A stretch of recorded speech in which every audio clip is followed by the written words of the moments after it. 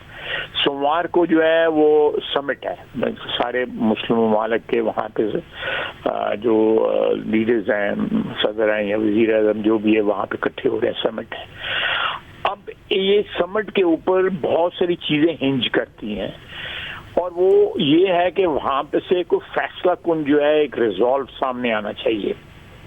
کوئی یہ نہیں ہونا چاہیے، وہ عربی میں کہتے ہیں شف نہیں ہونا چاہیے، یہ وہاں پہ ایک ریزالو آنا چاہیے، ایک اسٹرانگ ورڈڈ وہاں سے ایک جو ہے الٹیمیٹم جانا چاہیے سب کو۔ دنیا ساتھ کھڑی ہے آپ کے کاز کے ساتھ، میں آپ کو بالکل 100% مجھے یقین ہے دنیا آپ کے کاز کے ساتھ کھڑی ہے۔ دن بدن جو ہے اس کی جو ریچ جو ہے وہ سکڑ رہی ہے، اس کی اسرائیل کی with in America, with in Europe تو جو ہے وہ تو آلموسٹ جو ہے وہ ایلینیٹ ہو گیا ہے۔ یو کے ابھی ہے، وہ بھی وقت کے ساتھ ہو جائے گا، لیکن یہ they were holding the West as hostage for many decades, maybe a couple of centuries. اور وہ ریلیز ہو رہا ہے ان کے ہاتھ سے۔ It will take time but not many years اور 2 years اور 3 years، تو فاسٹ فارورڈ ہو رہی ہیں ہر چیزیں جو ہیں، but decisions should come from within, ہمارے اندر سے یہ جو ہے ایک فیصلہ کن کردار ہمارا سامنے آنا چاہیے۔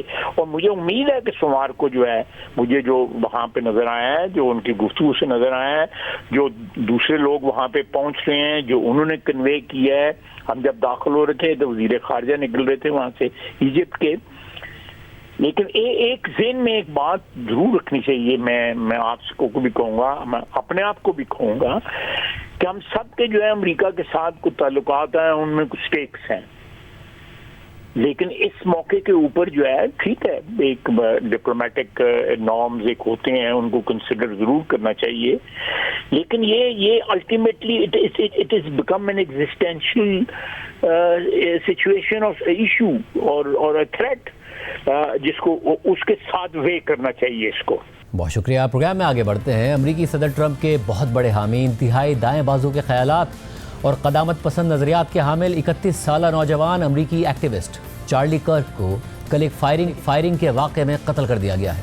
عوامی مقامات میں حساس موضوعات پر کھلے عام ڈیبیٹ کرتے ہوئے انتہائی متنازع پوزیشنز لینے والے چارلی کرک صرف 31 سال کی عمر میں ہی امریکی صدر ٹرمپ کے اتنے قریب تھے کہ انہوں نے خود چارلی کرک کی موت کا اعلان کیا اور اتوار تک امریکہ بھر میں امریکی پرچم سرنگوں رکھنے کا حکم دیا۔ چارلی کرک صدر ٹرمپ کی الیکشن کیمپین اور ماگا یعنی میک امریکہ گریٹ اگین کا حصہ تھے اور امریکہ فرسٹ کیمپین کا چہرہ سمجھے جاتے تھے، جبکہ گن وائلنس، ابارشن، ٹرانسجینڈرز، نسل پرستی، غزہ میں اسرائیلی نسل کشی، اسلاموفوبیا اور امیگریشن کے حوالے سے وہ انتہائی سخت اور متنازع رائے رکھتے تھے، یہاں تک کہ گن وائلنس کو جسٹیفائی کرتے ہوئے وہ اسے ڈرائیونگ کے دوران ایکسیڈنٹ کی طرح قرار دیتے تھے اور اپنے انہی نظریات کو امریکی معاشرے میں پھیلانے کے لیے سوشل میڈیا اور ڈیبیٹس کا سہارا لیتے تھے۔ مگر چارلی کرک کے قتل نے امریکہ کے اندر بڑھتی ہوئی ایکسٹریم پولرائزیشن جو تیزی سے خطرناک حدوں کو چھو رہی ہے اس کو مزید واضح کر دیا ہے اور لیفٹ اور رائٹ کی لڑائی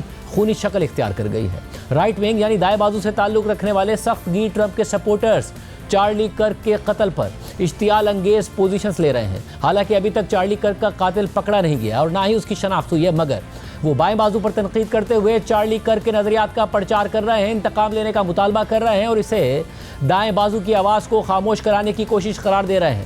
اور امریکہ میں سیاسی تقسیم اس حد تک بڑھ گئی ہے کہ لیفٹ ونگ یعنی بائیں بازو سے تعلق رکھنے والے اکثر امریکی چارلی کرک کے قتل کے بعد بھی یہ کہہ رہے ہیں کہ یہ سب کچھ خود چارلی کرک کا اپنا کیا دھرا ہے، وہ معاشرے میں جس نفرت کو پروان چڑھا رہے تھے خود اسی کا نشانہ بن گئے۔ 31 سالہ چارلی کرک کو کل اس وقت نشانہ بنایا گیا جب وہ یوٹا یونیورسٹی میں ایک ڈیبیٹ کا حصہ تھے اور طلباء سے بات چیت کر رہے تھے۔ امریکی اور بین الاقوامی میڈیا کے ذریعے سامنے آنے والی تفصیلات اور ویڈیوز کے مطابق کل انہوں نے امریکن کم بیک ٹور کے نام سے یوٹا یونیورسٹی سے ایک سپیکنگ ٹور شروع کیا تھا اور آنے والے دنوں میں انہیں کم از کم 15 یونیورسٹیز میں جانا تھا۔ وہ فائرنگ سے پہلے اپنی پروو می رانگ مباحثے کی ٹیبل پر بیٹھے ہوئے تھے اور رپورٹس کے مطابق تقریباً 20 منٹ سے لوگوں کے سوالات کے جوابات دے رہے تھے، اور فائرنگ سے چند لمحے پہلے وہ میس شوٹنگ اور ٹرانسجنڈر افراد کے موضوع پر بحث کر رہے تھے۔ چارلی کرک سے سوال کیا گیا کہ کیا آپ جانتے ہیں کہ پچھلے 10 سالوں میں کتنے ٹرانسجنڈر امریکی میس شوٹرز رہے ہیں؟ تو چارلی کرک نے جواب دیا کہ بہت زیادہ، اور حاضرین نے تالیاں بجا دی۔ اس کے بعد ان سے سوال ہوا کہ کیا آپ کو معلوم ہے کہ پچھلے 10 سالوں میں امریکہ میں کتنے میس شوٹرز رہے ہیں؟ تو چارلی کرک نے جواب دیا کہ گینگ وائلنس کو شامل کروں یا نہیں، اور چند لمحوں بعد دیکھا گیا کہ چارلی کرک کو گولی لگتی ہے اور ان کی گردن سے بہت زیادہ خون تیزی سے بہتا ہے اور وہ کرسی سے گر جاتے ہیں۔ میڈیا رپورٹس کے مطابق چارلی کرک کے گلے پر گولی لگی تھی۔ کچھ دیر کے لیے انہوں نے اپنا گلا تھامنے کی کوشش کی مگر وہ سنبھل نہیں پائے اور کرسی سے گر گئے۔ خبروں کے مطابق اس حملے کے دوران چارلی کرک کی اہلیہ اور فیملی کے دیگر افراد بھی وہیں موجود تھے۔ چارلی کرک کو فوری طور پر اسپتال منتقل کیا گیا۔ کچھ دیر بعد امریکی صدر ٹرمپ نے سوشل پر پوسٹ کرتے ہوئے چارلی کرک کے لیے دعاؤں کی اپیل کی اور لکھا کہ ہم سب کو چارلی کرک کے لیے دعا کرنی چاہیے جنہیں گولی لگی ہے۔ وہ ہر لحاظ سے ایک بہترین انسان ہے، گاڈ بلیس ہم۔ اور کچھ دیر بعد صدر ٹرمپ نے ہی اعلان کیا کہ چارلی کرک دنیا میں نہیں رہے۔ ٹرمپ نے ٹروتھ سوشل پر لکھا کہ گریٹ بلکہ لیجنڈری چارلی کرک مر گئے ہیں۔ امریکہ کے نوجوانوں کو چارلی کرک سے بہتر کوئی بھی نہیں سمجھ سکا اور ان کا دل نہیں جیت سکا۔ ان سے سب محبت کرتے تھے، ان کی تعریف کرتے تھے، خاص طور پر میں، اور اب وہ ہمارے درمیان نہیں رہے۔ ٹرمپ نے آخر میں لکھا کہ چارلی ہم آپ سے محبت کرتے ہیں۔ پھر ایک اور پوسٹ میں صدر ٹرمپ نے مزید لکھا کہ چارلی کرک جو ایک سچے اور عظیم امریکی محب وطن تھے، میں حکم دیتا ہوں کہ پورے امریکہ میں تمام قومی پرچم اتوار کی شام 6 بجے تک سر نگو رہیں گے۔